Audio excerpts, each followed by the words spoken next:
dear students, once again welcome to the chemistry lecture. હું જતીન પૂરણ વૈરાગી ફરી એકવાર આપ સૌને આવો કરું છું. મિત્રો આપણે લોકો ધોરણ 12 ચેપ્ટર નંબર આજે નવું શરૂ કરવા જઈ રહ્યા છીએ એટલે કે ચેપ્ટર નંબર 5. ચેપ્ટર નંબર 5 કયું છે તો કે રાસાયણિક ગતિકી. રાસાયણિક ગતિકી એટલે કે કેમિકલ કાઇનેટિક્સ. આજે ચેપ્ટર શરૂ કરવા જઈ રહ્યા છીએ ફિઝિકલ કેમિસ્ટ્રીનું ચેપ્ટર અને જેને કહી શકાય કે ખૂબ અગત્યનું ચેપ્ટર પણ છે. અત્યાર સુધી આપણે જે ચેપ્ટર્સ ભણી ગયા છીએ એના કરતા એને રિલેટેડ છે પણ એના કરતા થોડું નવું ચેપ્ટર છે. સાથે સાથે એવું કહી શકાય કે કેમિસ્ટ્રી સબ્જેક્ટ માટે કેમિકલ વર્લ્ડ માટે પણ આ ખૂબ અગત્યનું ચેપ્ટર છે અને સાથે સાથે થિયરી એઝ વેલ એઝ દાખલા બંનેનું કોમ્બિનેશન વાળું સરસ મજાનું ચેપ્ટર છે. સો રેડી થઈ જાઓ ફરી એકવાર કેમિસ્ટ્રીનો રોમાંચ માણવા માટે. રાઈટ, આપણે લોકો ધોરણ 12 એમાં ચેપ્ટર નંબર 5 નવું ચેપ્ટર શરૂ કરવા જઈ રહ્યા છીએ. આજે પહેલો જ લેક્ચર છે, ઇન્ટ્રોડક્શન લેક્ચર છે, કેમિકલ કાઇનેટિક્સ એટલે કે રાસાયણિક ગતિકી. હવે અત્યાર સુધી આપણે ઘણા બધા ચેપ્ટર્સ ભણી ગયા છીએ. આજે આ ચેપ્ટરમાં બેઝિકલી સૌથી પહેલા આપણું ઇન્ટ્રોડક્શન જોઈએ કે એક્ચ્યુઅલી રાસાયણિક ગતિકી એટલે શું. તો કે કોઈ પણ રાસાયણિક પ્રક્રિયા કરવાની હોય તો સૌથી પહેલા સાયન્ટિસ્ટ અથવા જે તે વ્યક્તિઓ જે વૈજ્ઞાનિકો આમની સાથે જોડાયેલા છે એમના મગજમાં 3 પ્રશ્નો થાય. કોઈ પણ જ્યારે નવી પ્રક્રિયા વિચારવાની હોય, થતી હોય એ અલગ વસ્તુ છે, નવું કંઈક સંશોધન થતું હોય, નવી કોઈ રાસાયણિક પ્રક્રિયાનું સંશોધન થતું હોય ત્યારે મૂળ 3 પ્રશ્નો હોય. પહેલો પ્રશ્ન છે રાસાયણિક પ્રક્રિયા થશે કે નહીં. પહેલો પ્રશ્ન એ છે.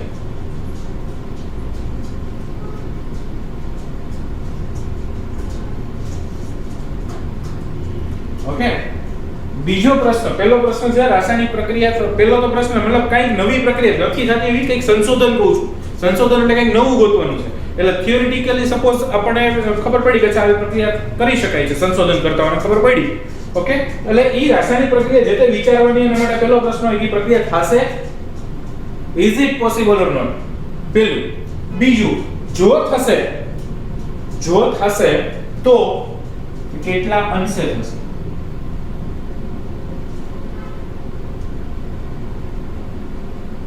કેટલા અંશે થશે એટલે કે કેટલા પ્રમાણમાં નિપજમાં રૂપાંતર થશે. કેટલા અંશે થશે એટલે કેટલા પ્રમાણમાં નિપજ મળશે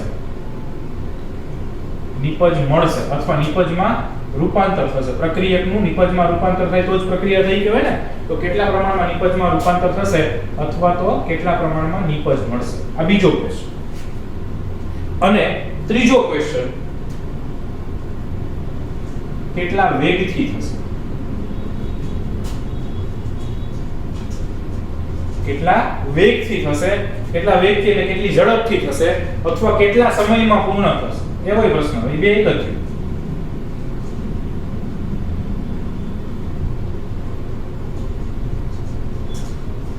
પહેલું તો રાસાયણિક પ્રક્રિયા થશે કે નહીં એ પ્રશ્ન હોય. બીજો પ્રશ્ન હોય જો રાસાયણિક પ્રક્રિયા થશે તો એ કેટલા પ્રમાણમાં નિપજમાં રૂપાંતર એટલે કે કેટલા અંશે થશે.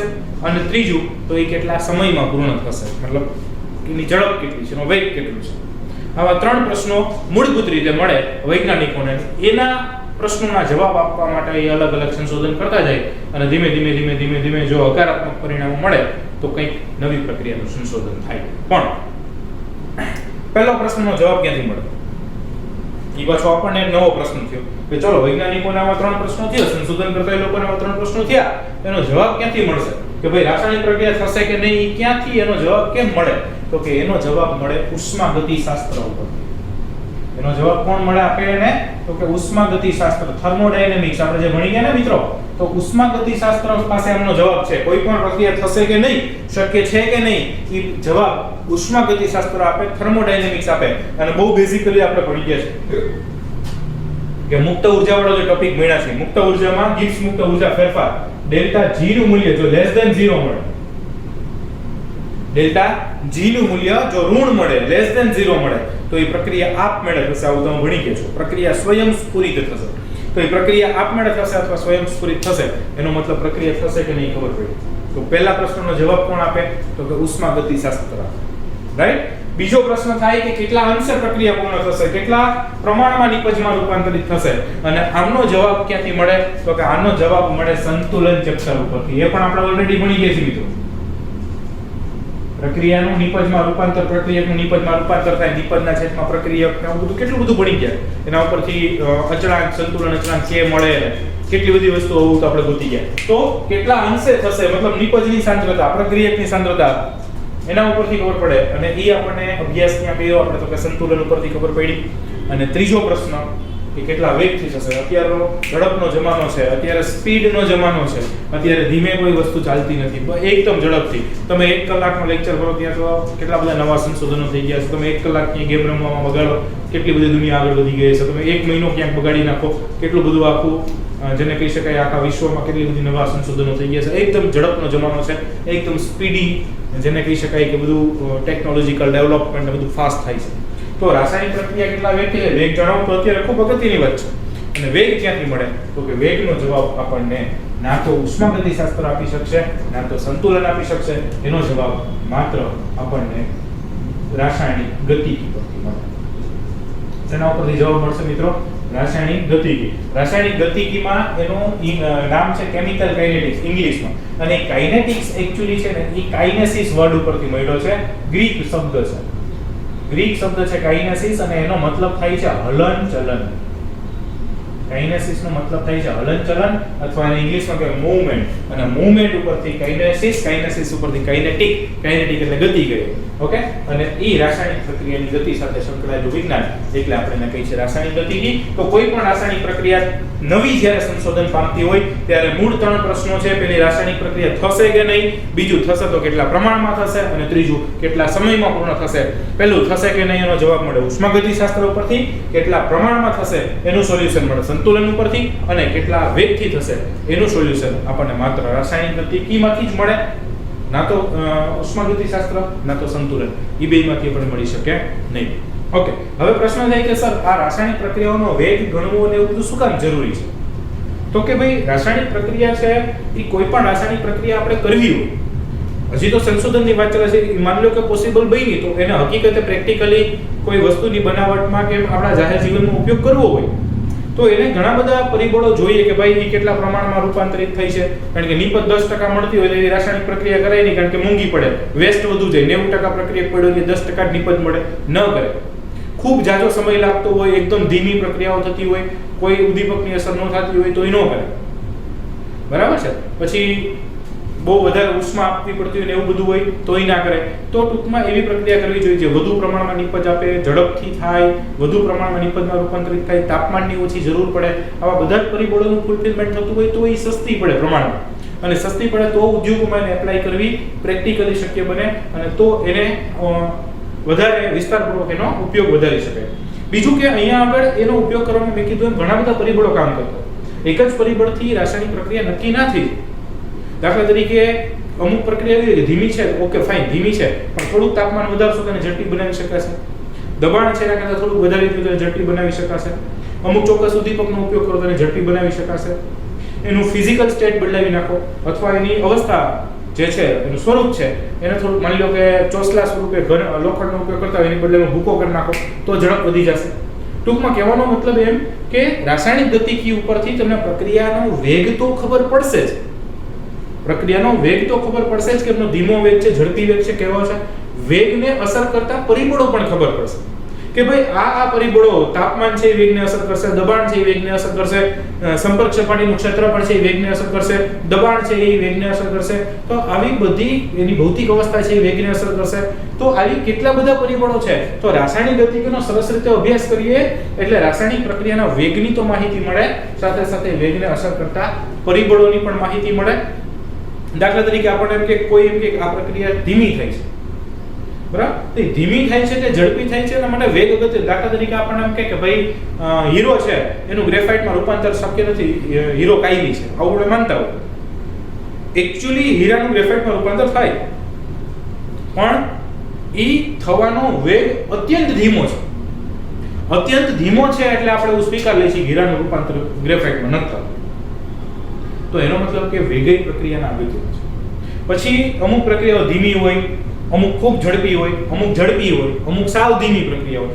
કેટલા ચાર પાંચ પ્રકારના એના વેગ તમે ડિફાઇન કરી શકો. ઝડપી, ધીમી, ખૂબ ઝડપી, ખૂબ ધીમી, મધ્યમ. હવે કેટલી બધી પ્રકાર. દાખલા તરીકે એસિડ બેઝ અનુમાપન હોય તો ઝડપી પ્રક્રિયા છે.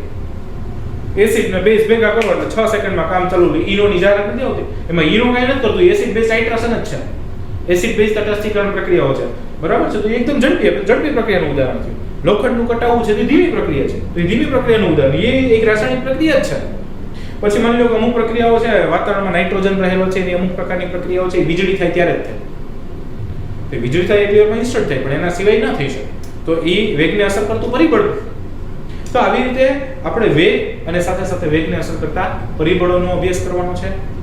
સરેરાશ વેગ, ત્વરિત વેગ, પ્રક્રિયાનો ક્રમ, આણ્વિકતા, પછી પ્રક્રિયા થાય છે તો કઈ રીતે થાય છે, મિકેનિઝમ શું છે, બરાબર, અથડામણો છે એ કેવી થવી જોઈએ, સંઘાત જેના માટે શબ્દ આપણે કેમિસ્ટ્રીમાં વાપરશું તો એ સંઘાત કેવા હોય, ફળદાયી સંઘાત કોને કહેવાય, આવી બધી જ ચર્ચાઓ આપણે ખૂબ સારી રીતે આ ચેપ્ટરમાં કરવાના છે. તો આ થયું આપણું આ ચેપ્ટરનું ઇન્ટ્રોડક્શન, મૂળ 3 પ્રશ્નો અને એનું સોલ્યુશન. રાઈટ.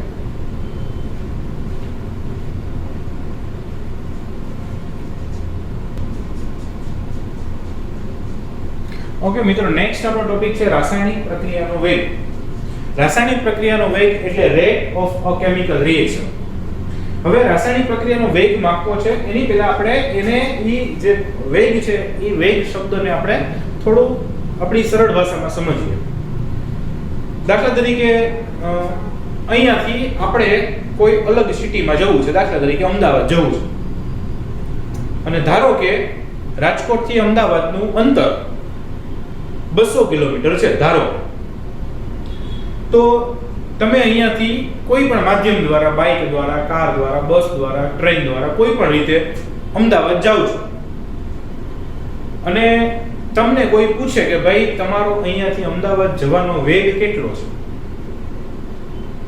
કેટલી સ્પીડથી અમદાવાદ ગયા, તો કેટલી સ્પીડથી અમદાવાદ ગયા એનો જવાબ કેમ આપશો તમે?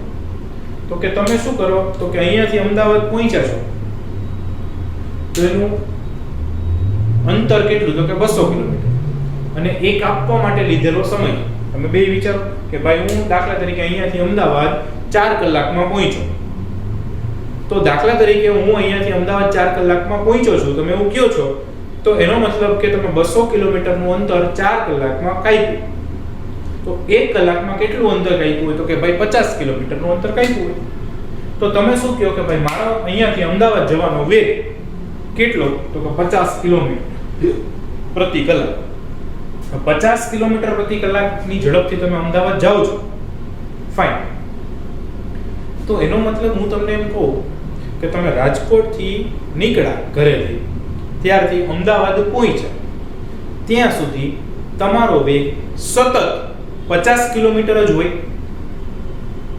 મતલબ તમે ઘરેથી નીકળો વેગી સીધી 50 ની સ્પીડ પકડી લો, પછી સિટીમાં ગમે એવો ટ્રાફિક હોય તો 50 જ જવાનું, અને હાઈવે ગમે એવો ખાલી હોય 50 જ જવાનું. કોઈ પણ સમયે તમારો વેગ 50 કિલોમીટર પ્રતિ કલાક જ હોય. તો કે ના સાહેબ એવું ન હોય, સિટીમાંથી નીકળે ત્યારે 10, 15, 20 જેવો, 25 જેવો વેગ હોય, પછી હાઈવે ઉપર ક્યારેક 70, 80, 90, 100, 120 થયું હોય, વળી ક્યાંક સ્ટોપ કર્યો હોય, બધું થઈને આ તો મેં જે, તો એનો મતલબ શું થયો, તમારો દરેક ક્ષણે 4 કલાક તમારે સમય લાગ્યો છે કે 5 કલાકનો સમય લાગ્યો છે, તો એમાં દરેક ક્ષણે તમારો વેગ 50 કિલોમીટર પ્રતિ કલાક છે, તો કે નથી, પરંતુ એટલું ચોક્કસ અંતર કાપતા ચોક્કસ સમય લાગ્યો છે. એના ઉપરથી તમે ગણ્યો કે ભાઈ મારો વેગ 50 કિલોમીટર પ્રતિ કલાકનો આવે છે. એ વેગ કેવો છે? સરેરાશ વેગ છે, એવરેજ વેગ છે, એવરેજ રેટ અથવા એવરેજ વેલોસિટી કહી શકાય, એવરેજ વેગ છે, સરેરાશ વેગ છે. એનો મતલબ એવો નહીં કે જે ઘરેથી નીકળ્યા અમદાવાદ ભાઈ દરેક ક્ષણે 50 કિલોમીટર પ્રતિ કલાક સિવાય બીજી વાત જ નહીં, એવું ના હોય. પણ તમારી જે એટલું અંતર કાપવા માટે જે સમય લીધો છે એની એવરેજ કેટલી આવે છે, તો કે તમારી એવરેજ આવે છે 50 કિલોમીટર પ્રતિ કલાકની. રાઈટ, કે 1 કલાકમાં તમે 50 કિલોમીટર જેવું અંતર એવરેજ કાપ્યું છે સરેરાશ રીતે. પછી ક્યારેક 100 કિલોમીટર કાપ્યું હોય, ક્યારેક 20 કાપ્યું હોય, ક્યારેક અડધી કલાકનો રેસ્ટ લઈ લીધો હોય, તો એ બધું જ થઈને સરેરાશ કેટલી નીકળે, તો કે 50 કિલોમીટર પ્રતિ કલાકે નીકળે. તો એ તમારો કેવો થયો, તો કે સરેરાશ વેગ થયો. પણ માની લો કે તમે અહીંયાથી અમદાવાદ રાજકોટથી નીકળ્યા અને પછી એક્ઝેક્ટ સપોઝ 1 કલાક ને 10 મિનિટ પછી, એટલે 70 મિનિટ પછી દાખલા તરીકે હું તમને ફોન કરું, સોરી 1 કલાક પછી હું તમને ફોન કરું કે ભાઈ અત્યારે તમારો વેગ શું છે, તો તમે તમારા કારના સ્પીડોમીટર પહેલા જોઈ અને ડાયરેક્ટ કહેશો કાટો સાહેબ અત્યારે 110 ની સ્પીડ છે, હું તમને એક્ઝેક્ટ 70 મિનિટ દાખલા તરીકે એક્ઝેક્ટ 70 મિનિટ પછી ફોન કરું અને તમારી જે કાર ચાલતી હોય એમનો જે કાંટો હોય એ ક્યાં પહોંચ્યો છે તો કે 110 કિલોમીટર પ્રતિ કલાકે ચાલે છે, તો એ તમારો વેગ થયો. એ કયો વેગ થયો તો કે ઇન્સ્ટન્ટ થયો, એટલે કે ત્વરિત વેગ થયો. આખા વેગને એના માટે કાપેલું અંતર ને એના માટે લીધેલો સમય, તો એ શું થયું સરેરાશ વેગ. અને જે તે સમયે કેટલો વેગ છે એ શું થયું તમારો ત્વરિત વેગ. દાખલા તરીકે વળી પાછું મન થયું અને 2 કલાક પછી પાછું ફોન કરું ભાઈ વેગ કેટલો, તો કે ભાઈ અત્યારે ટ્રાફિક છે 40 ચાલે છે, તો તમારો ત્વરિત વેગ ત્યાં પણ કેટલો થયો તો કે 40 કિલોમીટર પ્રતિ કલાક. બરાબર. 3 કલાક પછી પાછો ફોન કરું તમને એમ કે અરસ આવી કે અત્યારે જમાવટ છે 140 ની સ્પીડ થી ચાલે છે, તો ત્યારે તમારો ત્વરિત વેગ કેટલો થયો તો કે 140 કિલોમીટર પ્રતિ કલાક. એનો મતલબ કે ત્વરિત વેગ એટલે કે જે તે ક્ષણે વેગ છે અને સરેરાશ વેગ એટલે કુલ કાપેલું અંતર એના માટે લીધેલો સમય. હવે આ તો એક વ્યવહારુ ઉદાહરણ છે. હવે આપણે પાછા રાસાયણિક પ્રક્રિયાના વેગમાં આવીએ તો રાસાયણિક પ્રક્રિયાનો વેગ આપણે કઈ રીતે માપી શકીએ તો કે રાસાયણિક પ્રક્રિયા થઈ કોને કહેવાય પહેલા તો કે માની લો કે કોઈ એક પ્રક્રિયક છે એમાંથી નિપજ બને છે. માની લો કે કોઈ એક પ્રક્રિયક છે એમાંથી નિપજ બને છે, તો એ પ્રક્રિયકમાંથી નિપજ બને એ પ્રક્રિયકમાંથી નિપજ બને એ પ્રક્રિયા કેટલી થાય છે અને કેટલા સમયમાં બને છે એના ઉપરથી વેગ નક્કી થાય. કોઈ આટલી નિપજ બનવા માટે એ પ્રક્રિયા થઈ કહેવાય અને એના માટે 2 કલાક લાગી 3 કલાક લાગી એના ઉપરથી એનો વેગ નક્કી. ટૂંકમાં પ્રક્રિયા એટલે રિએક્ટન્ટ કહેવાય અને નિપજ એટલે પ્રોડક્ટ કહેવાય. રાઈટ. તો આ રાસાયણિક પ્રક્રિયાનો વેગ તમે 2 રીતે નક્કી કરી શકો. કારણ કે પ્રક્રિયકમાંથી નિપજ બનતો એટલે પ્રક્રિયકમાં ઘટાડો થતો હોય અને નિપજમાં વધારો થતો હોય. દાખલા તરીકે તમારે અહીંયાથી અમદાવાદ છે પહોંચો છો તો રસ્તામાં તમને હું કહું કેટલું અંતર કાપ્યું, તો કેટલું અંતર કાપ્યું એ નક્કી કરવું તો તમે 2 રીતે નક્કી કરો. રાજકોટ કેટલા કિલોમીટર છે તો હવે એવું બતાવે છે કે રાજકોટ 50 કિલોમીટર, એનો મતલબ તમે 50 કિલોમીટર અંતર કાપ્યું. અથવા તમે એવું વિચારો કે અમદાવાદ 150 જ બાકી રહ્યું છે, 200 હતું એમાંથી 150 જ બાકી રહ્યું, તો કેટલું અંતર કાપ્યું તો કે 50. મતલબ તમે રાજકોટની સાપેક્ષે નક્કી કરી શકો કેટલું અંતર કાપ્યું છે અને અમદાવાદની સાપેક્ષે પણ નક્કી કરી શકો કે કેટલું અંતર કાપ્યું છે. તો આમાં પણ એવું છે તમે રાજકોટની સાપેક્ષે નક્કી કરી શકો અને તમે અમદાવાદની સાપેક્ષે નક્કી કરી શકો. મતલબ કે તમે રાસાયણિક પ્રક્રિયાનો વેગ પ્રક્રિયકની સાપેક્ષે પણ નક્કી કરી શકો, નિપજની સાપેક્ષે પણ નક્કી કરી શકો. એટલે કે પ્રક્રિયકની સાપેક્ષે કઈ રીતે નક્કી થાય તો કે પ્રક્રિયકની સાપેક્ષે નક્કી થાય પ્રક્રિયકની સાંદ્રતામાં કેટલો ઘટાડો. રાઈટ. પેલું તમે નક્કી કરી શકો પ્રક્રિયકની સાંદ્રતામાં થતા ઘટાડા પરથી. પ્રક્રિયકની સાંદ્રતામાં થતા ઘટાડા પરથી નક્કી કરી શકાય.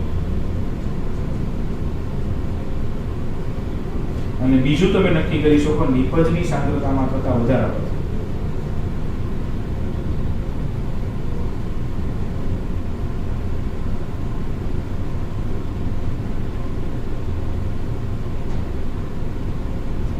પ્રક્રિયકની સાંદ્રતામાં થતા ઘટાડા પરથી નક્કી કરી શકો અને નિપજની સાંદ્રતામાં થતા વધારા પરથી નક્કી કરી શકો. કારણ કે પ્રક્રિયા ધીમે ધીમે ઘટતો જશે, નિપજ ધીમે ધીમે વધતી જશે.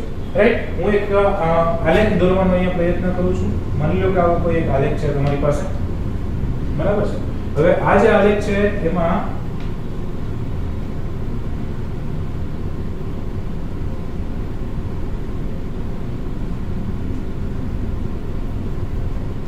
સપોઝ અહીંયા સાંદ્રતા છે અને અહીંયા સમય છે. તો માની લો કે હું એક આલેખ દોરું.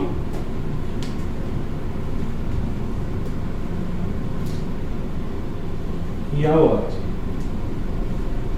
અને બીજો એક આલેખ દોરું છું સપોઝ આવો આવે છે. તો આ જે આલેખ છે એ શું દર્શાવે છે તો કે સમય વિરુદ્ધ સાંદ્રતાનો આલેખ છે. અહીંયા t ટાઈમ 0 છે તો શૂન્ય સમયે સાંદ્રતા. તો આ જે મેં બીજો આલેખ દોર્યો એ તમે જુઓ તો શૂન્ય સમયે એટલે કે અવડવા આ બિંદુએ એની સાંદ્રતા કેટલી તો કે સાંદ્રતા એની મહત્તમ છે અહીંયા છે. ઓકે. તો શૂન્ય સમયે શરૂઆતમાં મહત્તમ સાંદ્રતા હોય એવું કોણ તો કે શરૂઆતમાં મહત્તમ સાંદ્રતા પ્રક્રિયા ચાલુ થયા પછી કોણ હોય પહેલા તો કે પહેલા તો ખાલી પ્રક્રિયક જ હોય. એટલે આ જે આલેખ આ જે વક્ર મળ્યો છે એ પ્રક્રિયક માટેનો વક્ર છે. અને પછી તો કે જેમ જેમ સમય પસાર થાય પ્રક્રિયકની સાંદ્રતા તો કે ઘટવાની ને પ્રક્રિયા ચાલુ થાય એટલે નિપજ બનવા માંડવાની. જેમ જેમ નિપજ વધે પ્રક્રિયા ઘટતો હોય. ઓકે, તો અહીંયા તમે જુઓ પ્રક્રિયક માટે લખ્યું છે શરૂઆતના સાંદ્રતામાં, શરૂઆતના સમયમાં સાંદ્રતા તો કે મહત્તમ. જેમ જેમ સમય પસાર થાય છે એમ તો કે જેમ જેમ સમય પસાર થાય છે જો તમે જો સાંદ્રતા ઘટતી જાય છે, હળવે ઘટતી જાય છે. જેમ જેમ સમય પસાર થાય એમ સાંદ્રતા ઘટતી જાય છે. તો એ પ્રક્રિયક છે. અને આ તો કે શરૂઆતના સમયમાં સાંદ્રતા 0, શરૂઆતના સમયમાં કંઈ હોતું જ નથી તો નિપજ. પ્રક્રિયા ચાલુ થયા પહેલા નિપજ હોતી જ નથી તો શૂન્ય સમયે 0 હોય. પછી જેમ જેમ સમય પસાર થાય છે એમ એમ એમ એમ એમ એમ એની સાંદ્રતા વધતી જાય છે. તો એ બીજો જ વક્ર મળે છે એ કોના માટેનો છે તો કે નિપજ માટેનો વક્ર છે. એનો મતલબ કે સમય જતાં પ્રક્રિયકની સાંદ્રતા ઘટતી જાય છે, નિપજની સાંદ્રતા વધતી જાય છે. ઓકે, હવે તમે જોવા જાઓ તો માની લો કે કોઈ એક t1 સમયે પ્રક્રિયકની સાંદ્રતા R1 છે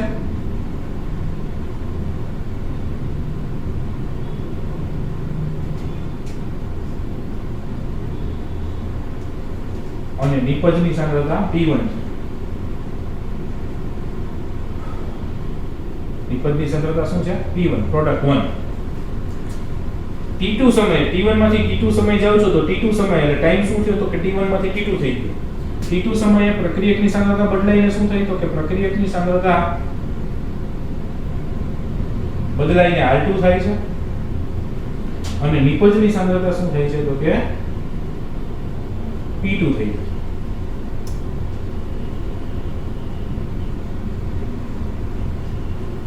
પ્રક્રિયકની સાંદ્રતા R1 માંથી R2 થઈ જાય છે, નિપજની સાંદ્રતા P1 માંથી P2 થઈ જાય છે જ્યારે સમય T1 માંથી T2 થાય છે. અહીંયા આપણે તમે જોવા જાવ તો ડેલ્ટા T શું મળશે તો કે ડેલ્ટા T તો કે T2 T1 અંતિમ માઈનસ પ્રારંભિક એટલે સમયનો ફેરફાર મળી ગયો. પછી સપોઝ ડેલ્ટા R લેતા હોય પ્રક્રિયકની સાંદ્રતામાં થતો ફેરફાર, તો પ્રક્રિયકની સાંદ્રતામાં થતો ફેરફારમાં તમે લઈ શકો R2 R1 અને ડેલ્ટા P એટલે કે નિપજની સાંદ્રતામાં થતો ફેરફાર. ડેલ્ટા એટલે ફેરફાર, નિપજની સાંદ્રતામાં થતો ફેરફાર લેવો હોય તો એ શું લખી શકાય તો કે એ લખી શકાય P2 P1, રાઈટ. તો T2 T1 એટલે ડેલ્ટા T મળ્યું, ડેલ્ટા R એટલે R2 R1 મળ્યું, ડેલ્ટા P એટલે P2 P1 મળ્યું, રાઈટ. હવે તમે બે રીતે નક્કી કરી શકો, પ્રક્રિયકની સાંદ્રતામાં ઘટાડા પરથી પણ નક્કી કરી શકો, નિપજની સાંદ્રતામાં થતો વધારા પરથી પણ નક્કી કરી શકો. એટલે તમે આવી રીતે નક્કી કરી શકો સરેરાશ વેગ. સરેરાશ વેગ એટલે તમે એને લખી શકો R એવરેજ. સરેરાશ વેગ એટલે તમે એને લખી શકો R average is equal to પ્રક્રિયકની સાંદ્રતામાં થતા ઘટાડા પરથી લખવું હોય તો શું લખી શકો તો કે minus delta R upon delta T અને નિપજ ઉપરથી લખવું હોય તો તમે આવી રીતે લખી શકો R average is equal to plus delta P upon delta T. પ્રશ્ન થાય સર આ કેમ અચાનક કેમ લખી નાખ્યું? અમે કે થોડા ભગવાન છે કે અહીંયા તમે માઈનસ મૂક્યું તો મૂકવા દીધું, અહીંયા પ્લસ મૂક્યું તો મૂકવા દીધું, એવું કેમ? તો કે ભાઈ એમાં પ્લસ માઈનસ કંઈ નથી, પ્રક્રિયકની સાંદ્રતામાં થતો ફેરફાર છે એના માટે લીધેલો સમય, નિપજની સાંદ્રતામાં થતો ફેરફાર છે એના માટે લીધેલો સમય. પણ પ્રક્રિયકની સાંદ્રતા હંમેશા ઘટતી જવાની છે, પ્રક્રિયકની સાંદ્રતા હંમેશા ઘટતી જવાની છે એટલે એમાં માઈનસ નિશાની દર્શાવી છે અને નિપજની સાંદ્રતા વધતી જવાની છે એટલે એમાં પ્લસ નિશાની દર્શાવી છે, બીજું કંઈ જ નથી. ઓકે, તો પ્રક્રિયકની સાંદ્રતાની સાપેક્ષે પ્રક્રિયકની સાંદ્રતામાં થતા ઘટાડાની સાપેક્ષે સરેરાશ વેગ મેળવો અને નિપજની સાંદ્રતામાં થતા વધારાની સાપેક્ષે સરેરાશ વેગ મેળવો છે. હજી આને વધારે ડિટેલમાં સરેરાશ વેગ અને ત્વરિત વેગ બંને એક જ ડાયાગ્રામ પરથી આપણે મેળવવાનો પ્રયત્ન કરશું, પ્રક્રિયકની સાપેક્ષમાં પણ અને નિપજની સાપેક્ષમાં. એની પહેલા આટલું, અને આ આખો ટોપિક છે એમાં તમે આટલું જ લખી શકશો તો બી ચાલશે, રાઈટ. આપણી જે ફેરબુક બનાવો છો એમાં આટલું જ લખશો તો ચાલશે, બાકીનું ટેક્સ્ટ બુકમાંથી રેફર કરી શકો છો, રાઈટ. Thank you.